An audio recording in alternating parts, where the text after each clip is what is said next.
Assalamualaikum warahmatullahi wabarakatuh. Waalaikumsalam warahmatullahi wabarakatuh. Alhamdulillahirabbil alamin, asyhadu an la ilaha illallah wahdahu la syarikalah wa asyhadu anna Muhammadan abduhu wa rasuluh. Allahumma shalli ala Muhammad wa ala alihi wa sahbihi ajmain, amma ba'd. Yang kami hormati para sesepuh yang sangat membuat kita nyaman pada forum kita pada pagi hingga siang nanti, Prof. Nur Rahman, kemudian Prof. Sutrisno, kemudian Prof. Munir Mulhan, kemudian Bapak-bapak, Ustadz, Bapak Ustadz Miftahul Haq, Ustadz Rahmat Suprapto, dan Ustadz Sulaiman. Bersama-sama kita pagi hari ini berlatih ya bersama dan belajar, dan alhamdulillah sejak pagi tadi kita sudah mendapatkan banyak pencerahan dari sisi konten Al-Islam kemuhammadiyahan. Semoga ini bisa menjadi referensi ya, basis di dalam proses pembelajaran ya, tidak hanya pengajaran tetapi juga pendidikan Al-Islam dan kemuhammadiyahan kepada mahasiswa-mahasiswa kita. Nah, dalam kesempatan kali ini saya dan teman-teman, adik-adik kita dosen ya, masih muda-muda. Saya juga baru lahir, jadi mohon maaf, mohon bimbingan juga. Kita akan bersama-sama berlatih untuk menyusun mata kuliah ke dalam learning management system. Nah, sebelumnya mumpung saya ingat, beberapa materi yang tadi disampaikan, apabila ada soft copy-nya, sebenarnya bisa juga kita upload nanti di dalam LMS untuk workshop asinkronnya. Jadi panitia mungkin apabila memang ada, nanti kita bisa bantu untuk upload ya materi-materi itu di dalam workshop asinkron yang ke depan akan kita ya Pak, nanti kita sampaikan kirim. Jadi supaya mudah untuk diakses.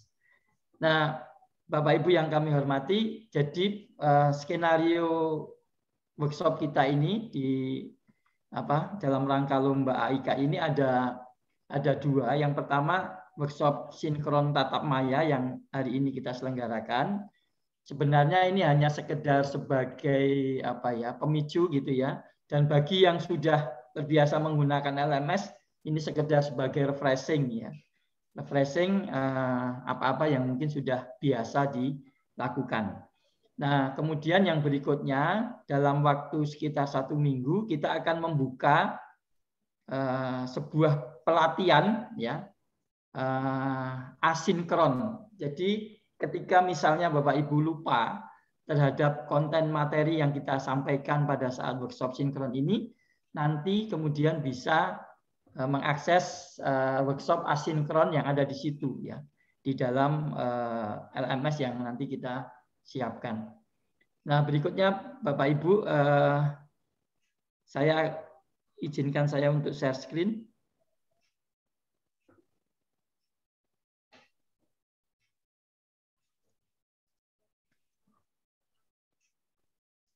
Atas doa banyak pihak ya, dan termasuk Bapak Ibu, alhamdulillah Universitas Cyber Muhammadiyah beberapa waktu yang lalu menerima izin operasional ya. Setelah cukup lama, hampir 2 tahun ya, 22 bulan. Jadi sebenarnya inisiatifnya itu bahkan jauh sebelum Covid, Pak. Ini menunjukkan bahwa Muhammadiyah ini antisipatif dan visioner ya. Jadi inisiatif Pak Ketum betul-betul visioner ya untuk mengantisipasi perubahan zaman ya. Jadi zaman ini sebenarnya nanti kita akan bisa lihat dari sisi populasi Bapak Ibu, itu yang seusia kita itu tinggal sedikit Bapak Ibu ya. Maksudnya itu dari sisi proporsi penghuni dunia ini ternyata lebih banyak generasi baru. Nah, ketika kemudian kita mengajar, ini kan menyiapkan generasi masa depan. Maka kita perlu memahami ya karakter generasi baru itu. Kalau kemudian kita tetap mengajar dengan cara kita yang kita mendapatkan dulu, bisa saja sudah tidak sesuai ya dengan kebiasaan-kebiasaan dan karakter anak-anak kita itu. Nah, sehingga kita perlu terus belajar. Ada ungkapan yang saya dengar pertama dari Pak Sayuti itu menarik, bahwa hanya dosen atau guru yang mau belajar yang boleh mengajar. Ini kan filosofinya sama dengan apa yang diungkapkan oleh Prof. Munir tadi, bahwa kita itu harus selalu belajar ya. Kita itu harus selalu belajar setiap saat. Nah, ini waktunya tepat untuk belajar karena ada perubahan besar, Bapak Ibu. Kita dalam tanda petik beruntung ketika kita bisa memanfaatkan peluang, tetapi juga bisa menjadi ancaman ketika kita tidak mau belajar tadi. Nah, ini yang mungkin perlu, semangat ini yang perlu kita bersama jadikan panduan ya, bahwa kita harus terus belajar. Nah, pada pagi hari ini saya hanya akan menyampaikan pengantar, nanti kemudian akan dilanjutkan tim dari Cybermu untuk melanjutkan secara teknis. Tadi saya sampaikan Bapak Ibu bahwa ini survei sensus penduduk di Indonesia, Bapak Ibu. Jadi yang seusia, ada sebuah teori yang disebut teori generasi. Generasi lama, tradisionalis, generasi silent generation, ini generasi orang tua saya yang mungkin usianya sudah 70 ke atas. Kemudian berikutnya ada generasi baby boomers. Kemudian generasi X, ini generasi saya, generasi peralihan gitu ya. Kemudian ada generasi Z alpha yang mungkin kalau bisa kita kelompokkan sebagai generasi baru. Nah, setiap generasi ini ternyata karakternya berbeda-beda. Ini ada teorinya seperti itu. Nah, dari sisi itu kita bisa melihat bahwa lebih dari 60% kalau di total itu sekarang ini adalah generasi baru. Dan kita itu dianggap sebagai, dalam perspektif zaman ini itu kita dianggap sebagai digital immigrant. Jadi kita itu pendatang. Sementara yang punya itu anak-anak kita itu ya. Tapi itu sangat bisa terlihat sebenarnya. Bagaimana kita itu sering bingung menghadapi cara berkehidupan untuk hal sederhana saja lah. Untuk misalnya kita Zoom seperti ini kalau anak-anak kita nggak ada yang bingung, Bapak Ibu. Coba kita perhatikan ya. Dan kalau kita bingung, kita tanya ke anak-anak kita.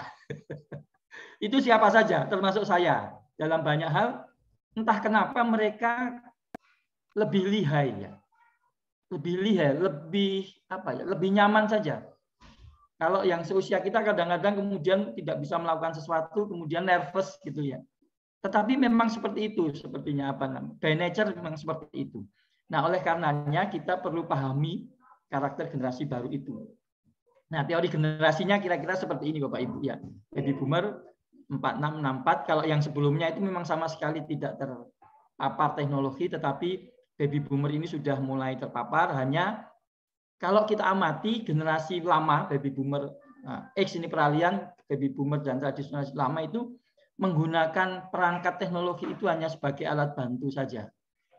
Ujung-ujungnya reuni, Pak. Itu yang real terjadi ya. Jadi ujung-ujungnya mesti tetap tatap muka. Kita ini lebih nyaman dengan tatap muka. Generasi lama ini lebih nyaman dengan tatap muka. Lama nggak sekolah, stres. Kenapa kita tidak segera sekolah? Padahal situasinya belum memungkinkan. Ini yang terjadi. Tapi bagi anak-anak itu sebenarnya biasa saja. Kadang-kadang malah ketika dosennya ngajar itu ya secara alamiah itu anak-anak itu kadang dalam tanda petik ngerasani gitu ya. Mereka tahu bahwa yang tidak bisa dosennya. Nah ini. Tetapi yang disalahkan perangkatnya. Ini kita harus hati-hati Bapak-bapak. Saya mendengar sendiri bahwa anak-anak itu tahu Pak, bahwa itu kita yang tidak bisa. Tapi kita kemudian sebagai bentuk apa ya, defense mechanism ngeles, tapi konangan Pak, itu ketahuan Mas. Jadi jangan ngeles Pak, mending jujur. Indo ya Bro ya. Indo. Ya mending jujur, karena mereka tahu Bapak-bapak. Jadi itu sikap kita yang pertama itu malah mending kita tanya aja kepada mereka. Kalau ada sesuatu yang memang kita tidak tahu, tidak apa-apa. Mereka akan sangat mau membantu karena bagi mereka itu memang tidak ada persoalan.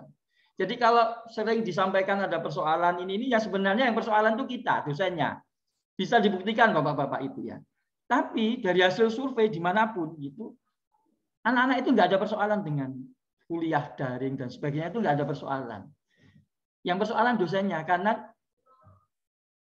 cara ngajar online-nya itu ya belum ideal gitu. Jadi mempersepsikannya masih sama dengan cara ngajar tatap muka. Nah, ada beberapa yang memang perlu kita meningkatkan skill kita dalam hal pembelajaran online dan kemudian menjadi habit yang baik. Bagaimana membuat kolaborasi di dalam perkuliahan, bagaimana membuat engagement, ini kan persoalan utama di perkuliahan online. Nah, ini sekedar gambaran saja dan kita perlu sadari bahwa semakin lama jumlah kita semakin sedikit dan mereka kemudian yang lebih dominan di kehidupan ini gitu ya. Ini sekedar gambaran. Nah, sehingga Bapak Ibu ini ada prediksi, ini saya nulis sudah agak lama bahwa ke depan itu memang ada potensi pergeseran itu. Ada yang senang tetap dengan konvensional sebagian itu, ada yang daring, bahkan ada yang modular. Nah, ini nanti ada yang menarik ini yang modular ini ya. Jadi mereka hanya memang pengen mencari kompetensi itu. Tidak pengen, bahkan tidak pengen gelar, tidak pengen macam-macam, yang pengen cari kompetensi, dapat kompetensi sudah. Mereka kemudian bisa menggunakannya untuk kehidupan mereka. Kadang-kadang lebih realistis, mohon maaf Bapak Ibu, generasi baru itu ya. Kalau kita kemarin tuh kalau nggak punya gelar rasanya gimana gitu. Tapi anak-anak kita itu dalam hal itu kadang lebih realistis. Nah, ini survei pasca pandemik Bapak Ibu di seluruh negara itu menyampaikan bahwa dari grafik ini saja langsung arahnya ke depan itu hybrid Bapak Ibu. Meskipun pandemi sudah selesai, tidak akan kembali ke masa lalu tatap muka full. Ini dari survei, bukan saya yang menyampaikan. Jadi arahnya itu orang sudah tidak bisa lagi meninggalkan online ya, walaupun kebutuhan tatap muka tetap penting. Sehingga oleh karenanya dengan kita tahu seperti ini maka kita perlu siapkan dua-duanya. Kalau tatap muka selama ini mungkin sudah biasa kita lakukan. Ya, tetapi kita perlu energi, perlu effort untuk penyiapan kebiasaan kita melakukan pembelajaran secara daring. Nah, ini hari ini adalah salah satu tadi disampaikan salah satu pintu masuk ya kita untuk terus belajar, terus berlatih untuk memperbaiki kualitas pembelajaran kita, khususnya dalam hal pembelajaran daring. Nah, ini trend watch-nya sudah kita bisa lihat dan secara kebetulan cara aturan itu sudah diakomodasi sehingga kemarin kita sudah berhasil mendirikan bersama-sama dengan majelis dan semua yang Muhammadiyah sangat mendukung. Alhamdulillah kemudian diizinkan ya, meskipun instrumen-instrumennya baru, tetapi secara aturan diizinkan. Nah, yang berikutnya Bapak Ibu, dalam pembelajaran itu ada beberapa platform ya. Pembelajaran daring itu ada beberapa platform. Ketika wabah kita itu bermacam-macam ya langkah yang kita lakukan. Ada yang sudah siap dengan learning management system, ada yang belum. Yang belum ya bisa berbagai macam cara, yang belum kan pakai WA, ada yang pakai Facebook gitu ya, ada SMS bahkan mungkin ya dan seterusnya. Ya itu bisa ya, itu juga bisa dikatakan pembelajaran daring. Hanya kurang cukup Bapak Ibu, kurang ideal. Ya, jadi kurang ideal. Kalau kita bisa lihat mungkin sayang ini enggak saya tampilkan ya. Jadi ada yang pakai Zoom. Tapi bisa dibayangkan kalau tatap maya terus 16 kali, itu kasihan mahasiswanya. Ya. Biaya 1 jam kalau diaktifkan videonya itu sekitar bisa 1 giga Bapak Ibu. 1 giga itu ya mungkin berapa ribu ya, mungkin di bawah 5.000, sekitar 5.000. Jadi kalau dia kuliah sehari sampai berapa mata kuliah ya boros juga gitu ya. Dan kalau itu dilakukan terus sinkron 16 kali itu melelahkan sekali juga.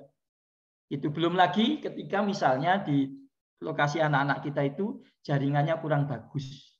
Jadi kita perlu melakukan perkuliahan ini secara lebih terstruktur dan sistematis menggunakan apa yang disebut sebagai LMS.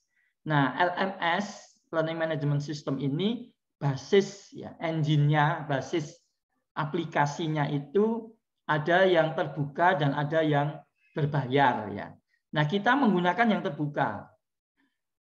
Dan Moodle ya. Moodle ini diciptakan udah belasan tahun yang lalu sampai ada komunitasnya yang ikut mengembangkan. Sehingga ada ribuan plugin Bapak Ibu yang bisa kita manfaatkan untuk memperbaiki kualitas LMS kita ya. Nah, beda dengan yang berbayar. Harus tanda tangan MOU dengan pihak-pihak. Biasanya perusahaan. Saya sampaikan bahwa pemain pendidikan saat ini di dunia itu tidak hanya perguruan tinggi Bapak Ibu. Tetapi banyak sekali perusahaan. Kalau kita mungkin sering dengar ada Coursera, ada Udemy, ada macam-macam itu yang walaupun mereka masih bekerja sama juga dengan perguruan tinggi, biasanya untuk menawarkan ya produk-produk perkuliahannya. Tetapi ini di dunia sana kadang-kadang sudah kemudian dalam tanda petik cukup banyak pemain dari sisi perusahaan. Nah, kita tidak pengen seperti itu. Kita pengen dalam bayangan Cybermu itu PTMA maju bersama kita dengan mengelola masing-masing bisa mandiri dan bisa sharing ya. Bisa sharing ya. Tadi dengan Kampus Merdeka dan macam-macam itu peluang untuk sharing pembelajaran menggunakan LMS itu adalah cara termudah. Apalagi kita punya fasilitas Cybermu yang juga mendapat peran sebagai agregator namanya. Jadi nanti akan memfasilitasi itu. Bapak Ibu dari berbagai PTMA tinggal datang ke agregator, ke Cybermu, bisa bertemu dengan PTMA yang lainnya. Tidak harus satu-satu. Nah itu, dan kita alhamdulillah sudah mengelola 800 mata kuliah. 800 mahasiswa. Pada 36 kalau enggak 37 mata kuliah semester yang lalu untuk saling sharing dari berbagai tempat, dari Bojonegoro, dari Cilacap, dari Tanah Grogot, dari Palopo, dari Palangkaraya dan sebagainya. Nah, ini sangat mudah. Mahasiswa tidak harus datang ya ke sana kemari, tidak harus ngekos lagi dan sebagainya. Caranya sangat mudah. Nah, ini mari kita manfaatkan bersama sehingga ya ini jadi milik kita bersama materi-materi itu pemerintah juga merekomendasi untuk buat saling gampangnya jual beli mata kuliah lah, saling berbagi mata kuliah itu. Nah, itu alhamdulillah sudah kita jalankan dan dengan model LMS model ini data mahasiswa itu ada di kita.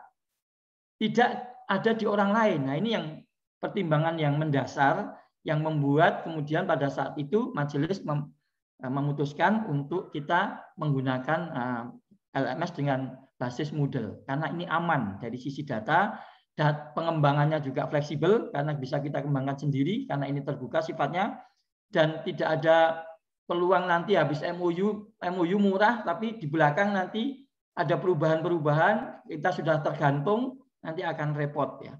Kemudian kemudahan, fleksibilitas penggunaan dan pengembangan serta kompatibilitasnya dengan Dikti. Dikti ini basisnya yang dikembangkan juga Moodle. Jadi ini sekedar pengantar dan perlu tambahan informasi di sini bahwa di dalam pembelajaran jarak jauh itu dikenal modus perkuliahan jarak jauh. Yaitu yang pertama adalah blended learning yang mungkin sekarang ini sering kita gunakan yaitu sebagian sesi dilakukan secara online, sebagian sesi yang lain dilakukan secara tatap muka. Kemudian ada konsorsium, kalau ada perguruan tinggi bekerja sama, kemudian menyelenggarakan perkuliahan bersama. Nah ini agregator tadi ya. Kemudian ada ganda kombinasi, Bapak Ibu yang perguruan tinggi tatap muka bisa menyelenggarakan misalnya kelas pengambilan baru diselenggarakan secara tatap muka yang mengulang online itu bisa, atau ganda paralel itu artinya Bapak Ibu perguruan tinggi tatap muka itu boleh mendirikan prodi PJJ selama ada prodi tatap muka yang sama, ya.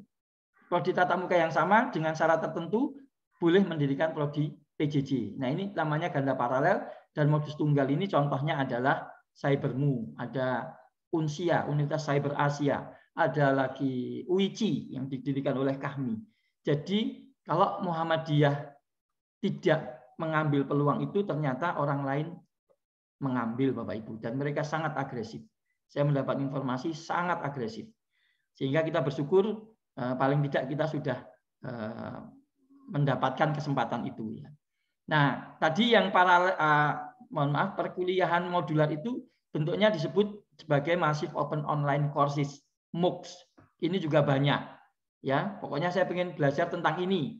Tidak perlu peduli dengan gelar dan sebagainya, ini bisa dilakukan. Di dunia banyak ini, ada edX, MIT kerjasama dengan Coursera dan sebagainya. Ini beberapa MOOCs yang ada, situs-situs perkuliahan atau pembelajaran. Nah, selanjutnya, apa itu kuliah online? Kuliah online adalah kuliah jarak jauh yang memanfaatkan teknologi informasi. Jadi pendidikan jarak jauh berbeda dengan kelas jauh. Kelas jauh agak dilarang, ya, cenderung dilarang.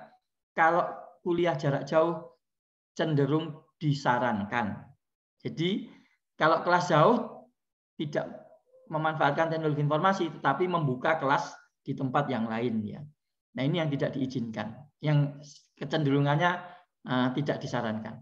Nah, tadi saya sampaikan di awal wabah itu banyak yang pakai medsos, FB, WA, Instagram.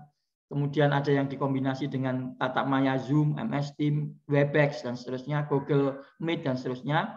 Tapi juga sudah mulai ada yang menggunakan Google Classroom. Tetapi Bapak Ibu sampai di sini sebenarnya ini adalah fasilitas-fasilitas yang pada awalnya tidak dimaksudkan untuk pembelajaran jarak jauh. Ini untuk hal yang lain. Oleh karenanya tidak seideal LMS. Ada Moodle, ada Blackboard, ini berbiaya, ada Schoology, ada Open Learning, dan macam-macam. Tetapi perlu disampaikan, perlu dipertimbangkan tadi. Dalam hal ini yang terbuka ini sifatnya ini adalah Moodle, sehingga kita bisa hemat di situ, ya. Nah, kuliah ini contoh di UMY ini, ya. Sebagian besar diselenggarakan di Learning Management System yang namanya MyClass. Ini contohnya di UMY ini, ya. Nah, kemudian dosen menyiapkan materi dalam format PDF, PPT, dokumen, atau video learning, kemudian diupload di e-learning MyClass. Men-setting penugasan dalam bentuk forum, assignment, dan quiz. Nanti kita akan berikan contohnya, ya. Kita akan tunjukkan. Bahkan sebagian video learning, ini nanti kan ada juga lomba video learning, diupload di YouTube, baru kemudian disiapkan linknya di di LMS-nya, ya. Sebagian dosen juga melakukan perkuliahan sinkronus tatap maya menggunakan Microsoft Teams atau Zoom. Jadi memang ada sinkron dan asinkron itu kombinasinya seperti itu. Dan dari hasil riset kami itu yang sinkron itu idealnya itu sekitar hanya 30%, Pak. Jadi kalau 16 pertemuan itu yang sinkron itu hanya sekitar 4 sampai 5 kali gitu, ya. Jadi seperti itu, 4 sampai 5 kali. Yang lainnya malah asinkron, ya. Ini kalau pembelajaran jarak jauh seperti itu. Nah, aktivitas akademik lain juga bisa manfaatkan untuk TA, KP, seminar, dan sebagainya. Saya kira ini juga sudah dijalankan di tempat Bapak Ibu. Nah, mahasiswa itu ya cukup mengakses LMS untuk bisa mengetahui apa yang ada di situ. Kalaupun toh ada tambahan grup WA, ya tidak apa-apa untuk memperlancar, ya. Tapi sebenarnya semuanya mestinya sudah ada di LMS, ya. Jadi maksudnya Bapak Ibu, bedanya perkuliahan yang diselenggarakan secara online dengan tidak itu adalah dia harus siap dulu sebelum perkuliahan dimulai. Itu. Jadi itu bedanya.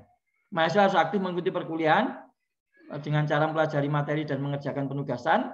Setiap aktivitas mahasiswa dalam perkuliahan terekam dan bisa dipantau dosen. Ini kelebihannya. Kalau tatap muka kita tidak tahu kapan mahasiswa buka buku, ya. Kapan mereka kalau mengumpulkan penugasan mungkin tahu, ya. forum juga terbatas kemudian ya. Nah, di dalam perkuliahan online ini itu semua terekam dan bisa kita pantau. Pada akhir semester dosen akan mengusulkan dan komponen penugasan. Jadi bahkan nilai itu bisa dengan cepat diterima oleh mahasiswa. Kalau mereka mengerjakan kuis, maka pada saat selesai mereka mengerjakan kuis, bahkan mungkin sudah langsung bisa tahu berapa nilai kuis mereka. Ini kelebihannya ya. Jadi tidak tertunda lama. Perkuliahan menggabungkan untuk mendapatkan nilai secara lebih cepat. Untuk menginstal Maya, mahasiswa perlu mendownload Microsoft Teams. Nah, ini saya kira ini sudah biasa. Nah, Bapak Ibu, ini ada satu clue yang penting menurut saya. Ini kita sampaikan dulu pada saat di awal di UM, yaitu bahwa kita itu punya tiga instrumen ini kita insya Allah akan tetap sangat produktif ya. Yang pertama PowerPoint 365 Bapak Ibu. PowerPoint 365 itu bisa kita optimalkan bahkan untuk membuat video learning dengan cara yang sangat sederhana. Nah, nanti mungkin besok di acara pembuatan video ini juga bisa disampaikan ya. Kita akan sampaikan. Jadi itu cara yang paling mudah bagi Bapak Ibu karena hampir semuanya sudah pernah mengoperasikan PowerPoint, maka ini bisa kita gunakan untuk membuat video learning. Kalau yang lebih pengen lebih ini lagi mungkin bisa pakai OB ya. OBX apa namanya? Ya. Jadi ini PowerPoint bisa. Sangat mudah. Kemudian kita pakai MS Teams, Zoom, Webex dan seterusnya, kemudian pakai LMS. Nah, dalam keadaan itu kita menjadi tidak perlu galau lagi ketika situasi terjadi seperti pada saat pandemi ini. Nah, ini saya kira sekedar gambaran, saya ingin menyampaikan. Nah, Bapak Ibu di dalam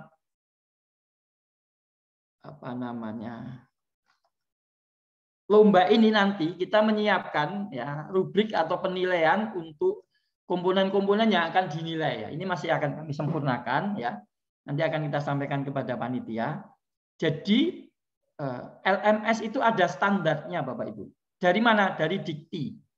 Jadi rubrik di sini ini adalah pengembangan dari dulu hibah pada Dikti. Jadi Dikti juga menetapkan standar. Nah, dulu ada hibah, ya kayak lomba juga sebenarnya itu. Kemudian dia ada poin-poin yang harus ada, komponen-komponen yang harus ada di dalam LMS. Nah, apa itu komponen-komponennya? Kita bisa lihat di sini ada tampilan mata kuliah, ada jumlah pertemuannya berapa, judul mata kuliahnya, dan kode SKS, greeting atau salam, foto kasual menghadap ke depan dan tersenyum, nama dosen, alamat kontak, deskripsi mata kuliah, hubungan mata kuliah dengan kompetensi, learning outcome, ketercapaian kompetensi hard skill dan soft skill, peta kompetensi, petunjuk mempelajari bahan ajar, glossary, referensi, informasi komponen penilaian, informasi konversi nilai. Kemudian juga ada di dalam pelaksanaannya itu ada materi. Materinya dalam format PDF atau mungkin video atau link dan sebagainya itu harus ada ya dengan jumlah tertentu ya di topik-topik yang disampaikan di perkuliahan tersebut. Kemudian ada video learning, mungkin aktivitas juga iya, apakah di situ ada forum, quiz, assignment, nah, itu jumlahnya berapa ya. Nah, kemudian mungkin juga ada setting-setting tambahan yang lain ya. Nanti kami hanya akan menyampaikan yang basic sampai di atas ini. Nah, untuk yang ini silakan Bapak Ibu karena ini namanya lomba, jadi ya perlu kreativitas juga masing-masing untuk mencari cara untuk bisa membuat lebih menarik ya, LMS-nya ya. Termasuk juga nanti dengan gradebook. Nah, saya langsung ingin tunjukkan contoh ini, mohon maaf ini bukan yang ini dulu. Nah, ini contoh, ini mata kuliahnya Pak Punang ya. Ini di LMS-nya Cybermu ya. Jadi apa yang saya tadi tampilkan di sana itu ada di sini misalnya judul mata kuliah, ada kode, ada ini kalau Pak Miftahul Haq sudah sangat biasa ya.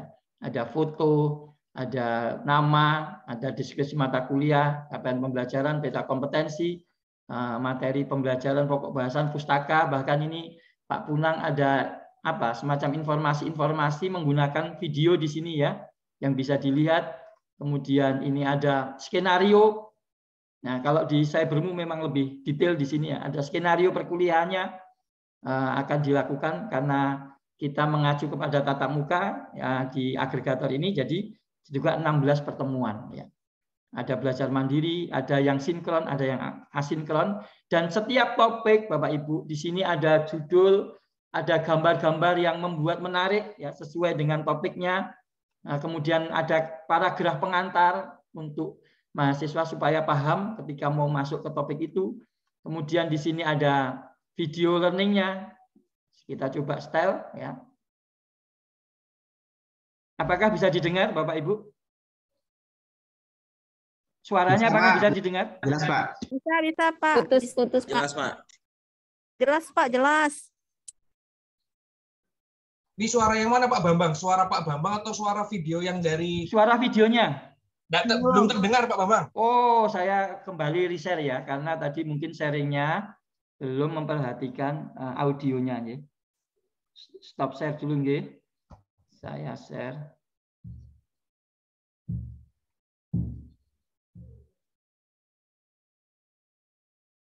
Padahal yang dimaksudkan istilah yang Sudah satunya. terdengar? Maka kita akan perjelas perbedaannya Sampun. pada kesempatan Siap, ini. sudah.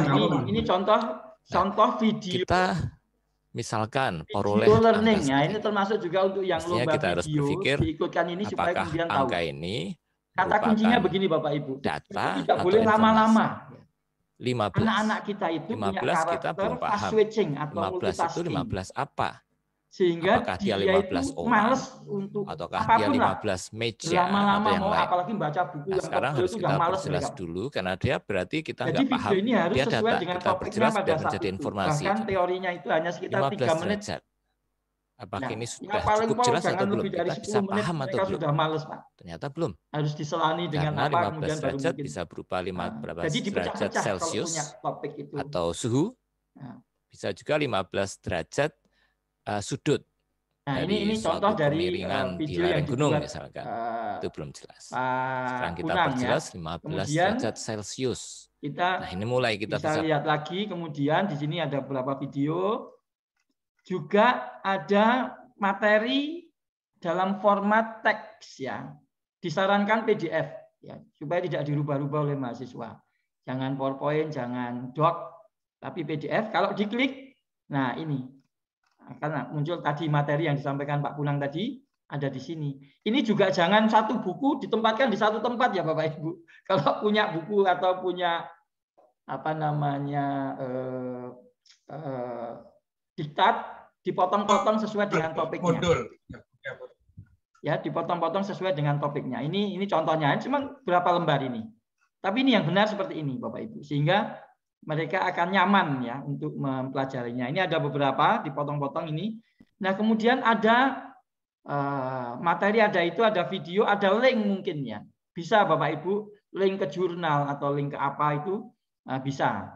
Bagaimana cara nanti mengupload materi, mengupload video supaya tampil di sini? Ya, itu nanti teknis akan disampaikan belakangan ini ya.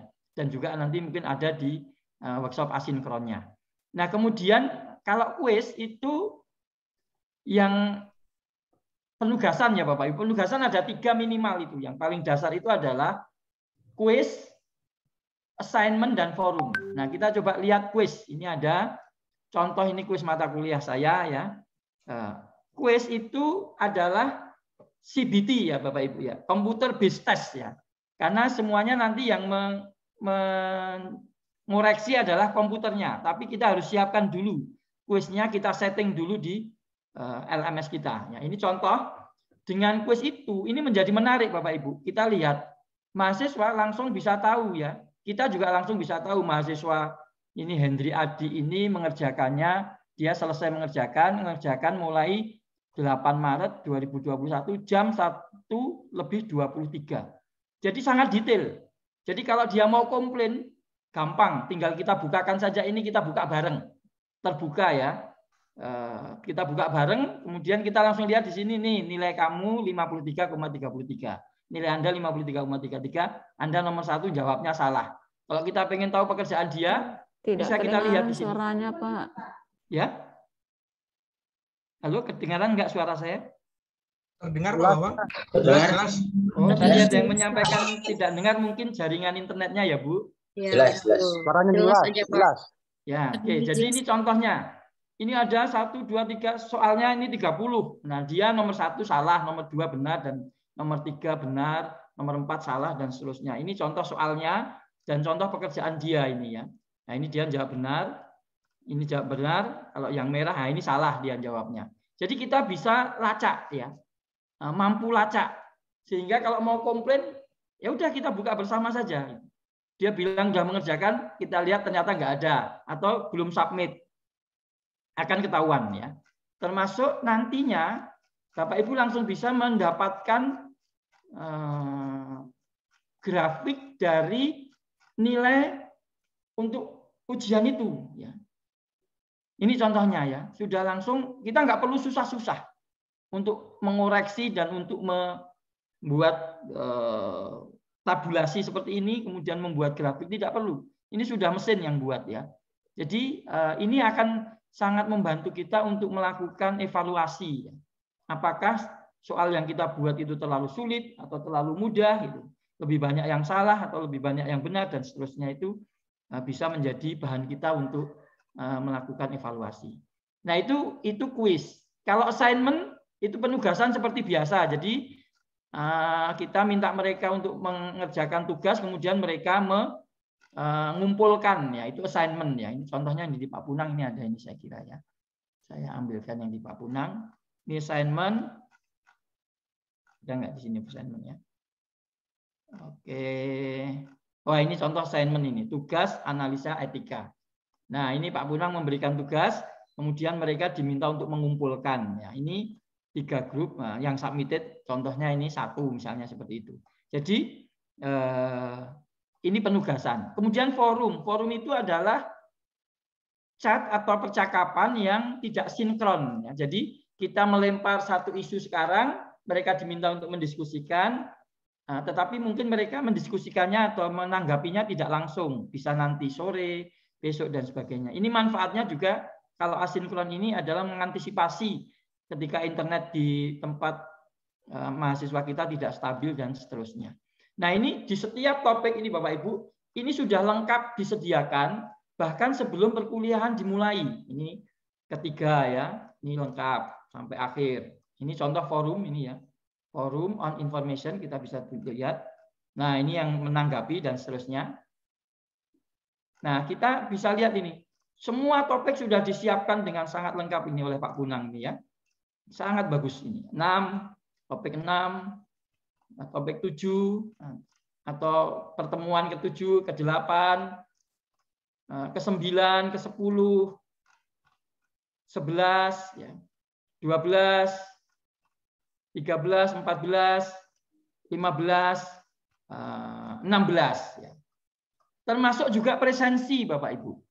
Jadi presensi bisa di-set di sini ya, presensi pertemuan 12 dan seterusnya. Ini bisa di-set sini dan kita mendapatkan data presensinya.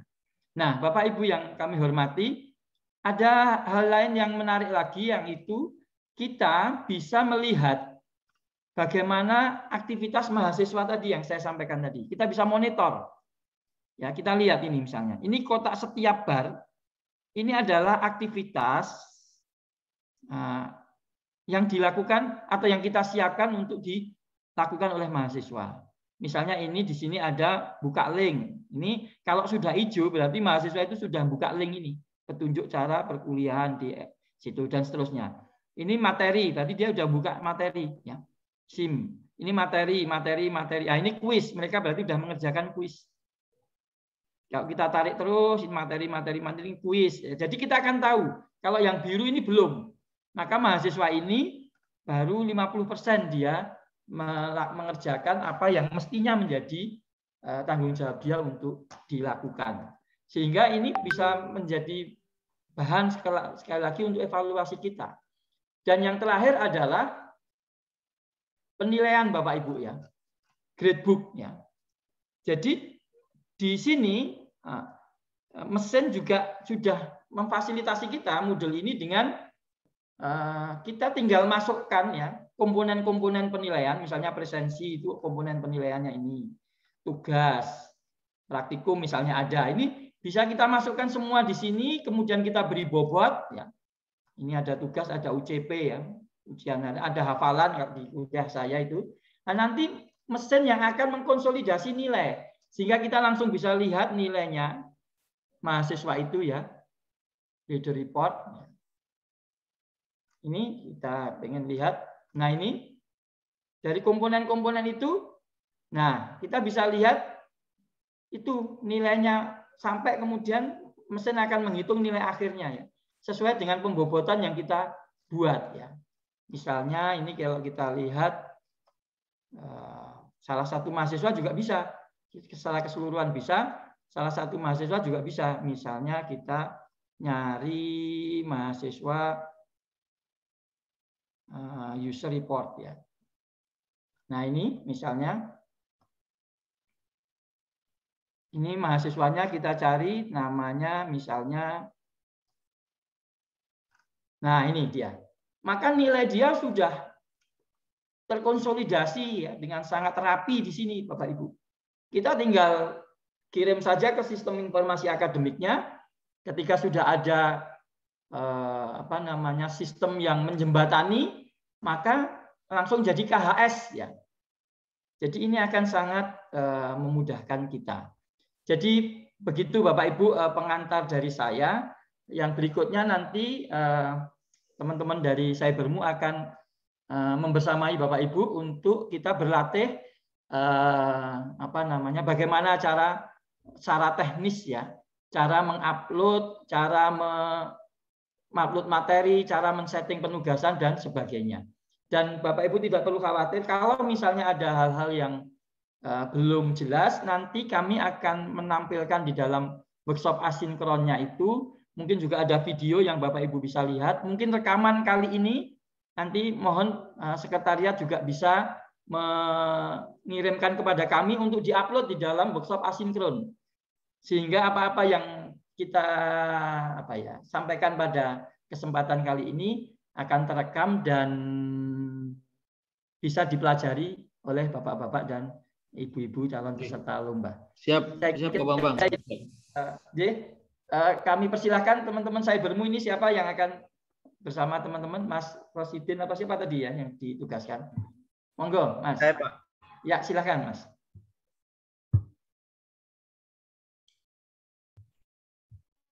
Baik, bismillahirrahmanirrahim. Assalamualaikum warahmatullahi wabarakatuh.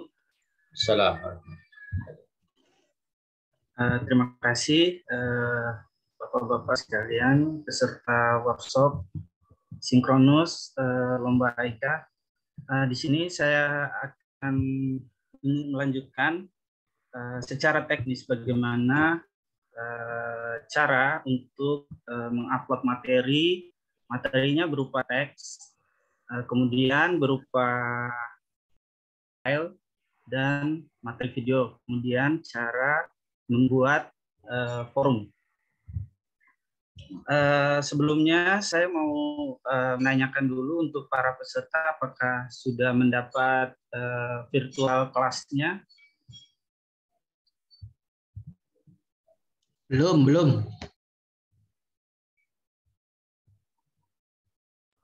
Untuk virtual kelasnya mungkin bisa saya share link terlebih dahulu.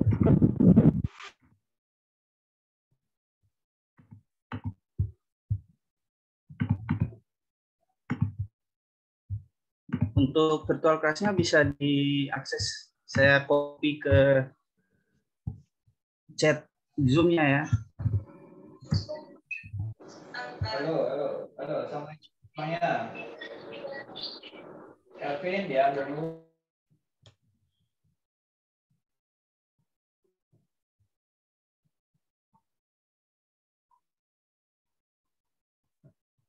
Apakah sudah bisa dibuka, Bapak Ibu?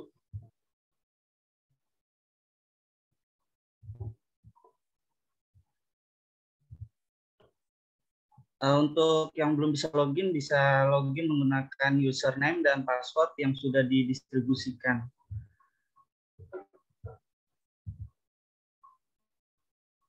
Ada yang tidak bisa login? Kalau yang tidak bisa login bisa langsung di chat Zoom-nya agar nanti tim kami yang akan memperbaikinya.